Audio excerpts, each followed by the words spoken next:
So, ladies and gentlemen, welcome to a special video today.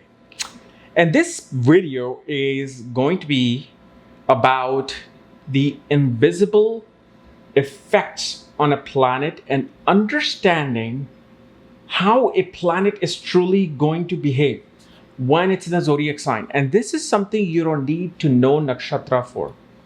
It's like a simplified thing that I just figured out once when you start doing like readings over and over again for the like let's say even like 5 years, you need at least 5 years, because after 5 years what I've noticed is that constantly in my brain I'm running scenarios, I'm running charts, I'm running all the things, because I don't have a photographic memory, but I do have a semi-photographic memory where I keep storing charts in my brain and I'm working them out. Like I'm sleeping and my eyes are closed and I'm working out like, oh yeah, I saw this chart and this is how it behaved, but I remember also this chart and this is how it behaved.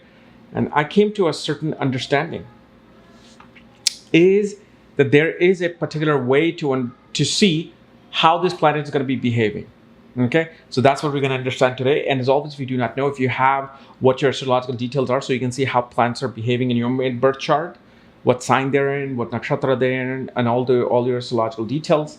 Check out the links here. Check out my full astrological report and for my books, consultations, and link to my academy, Vedic Astrology Academy, where I'm currently teaching planets through nakshatras, ascendant through nakshatras. So let's start with this unique video.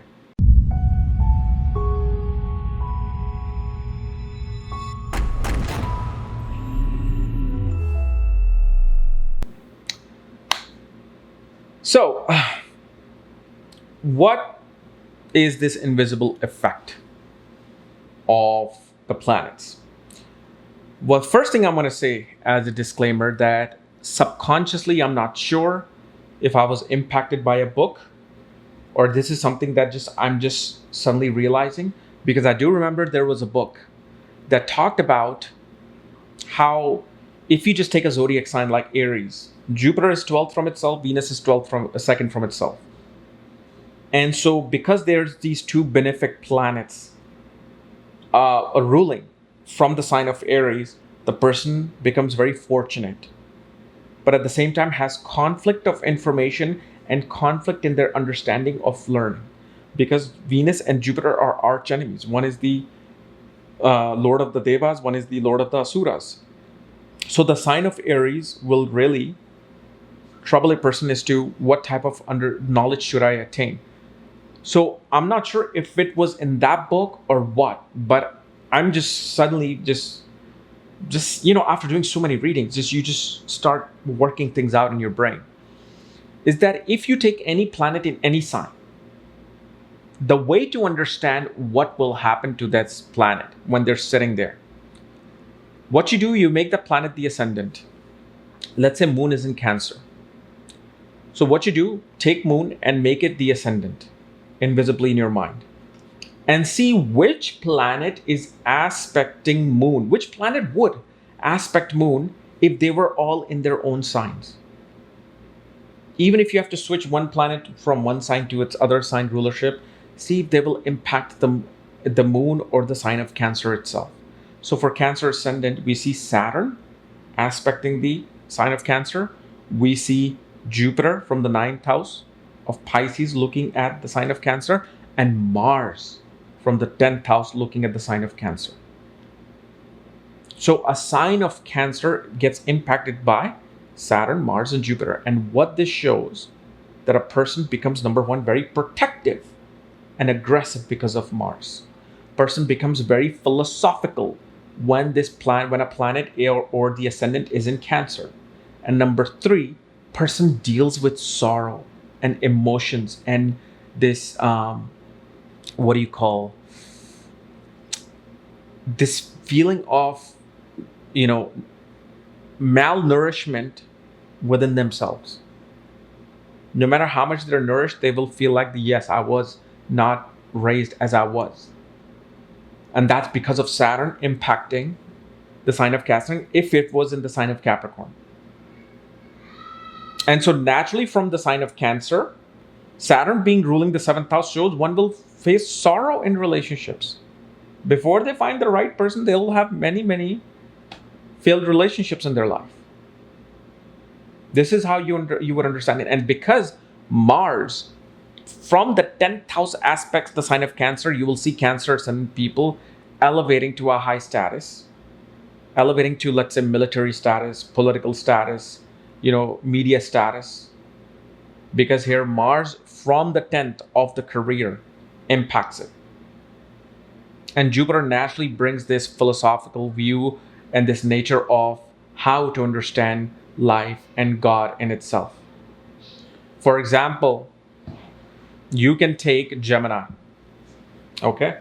So Gemini ascendant, if let's say any planet is in Gemini, let's just make it simple. Let's make it Mercury in the sign of Gemini, in its own sign. What is this Mercury going to do in the sign of Gemini? You make Mercury the ascendant and see, just by knowing Vedic astrological aspect, which planet could and would aspect the sign of Gemini if you were to see the Gemini sign. Number one, Jupiter, directly opposite, fiery masculine sign. And then Mars from the 6th house will aspect the sign of Gemini with its 8th aspect. And after that, I don't think any other planet impacts. So sign of Gemini has a strong energy of Mars and Jupiter, which means hungry for knowledge, very rigid and fatalistic thinking, extremely masculine, because 2 masculine planets are now impacting the sign of Gemini. So this is why sign of Gemini, number one, they are very fast with information. When they get information, they want to pass it on. When they need information, they will go as fast as possible to get that information, because of that impact of Mars. But the impact of Mars also brings injuries. Injuries to the hands, burns, cuts, bruises on the hand and the head. And then Jupiter from the 7th makes a person greatly curious to know the higher knowledge. They're curious about to understand cultures, world, philosophy, and divinity. And it's the masculine sign. So if you look at all the masculine sign, Gemini, Libra, and Aquarius, if you use this impact, you will see that why these planets are so, masculine signs. From Libra, Mars aspects, and Saturn aspects the sign of Libra. So, and in Aquarius, let's say you have Moon in Aquarius. You make Aquarius the ascendant where Moon is. So Moon is here going to be impacted by Sun and Mars. Okay? It's going to be impacted by Sun and Mars. 2 very masculine, fiery planets. So Aquarius naturally becomes the highest of masculine signs. And Aquarius are natural fighters for protecting people, governmental rights, civil rights. They're for the people. They're always against the government. Because remember, government is directly opposite. They'll always feel this opposition to government. They'll always see some flaw in the government. And they will try to fight for it, because the 10th house, if you have Mars and Scorpio, will naturally aspect the sign of Aquarius.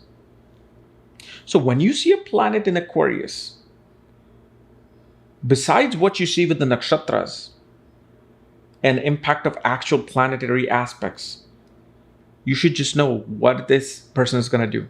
So if let's say Jupiter is in Aquarius, naturally your gurus, counselors, fathers will have this impact upon them. And this is how, at least I just came to a realization like, oh, this is happening. But then again, my subconscious is saying that I might have studied that somewhere in some book. Like with the book that I mentioned, I don't even know the name of the book anymore. I read it back in 2017 about just using the planet next to each other, and this is how each house is impacting. But somehow, maybe that information was in that book. Not sure, but this is something you can.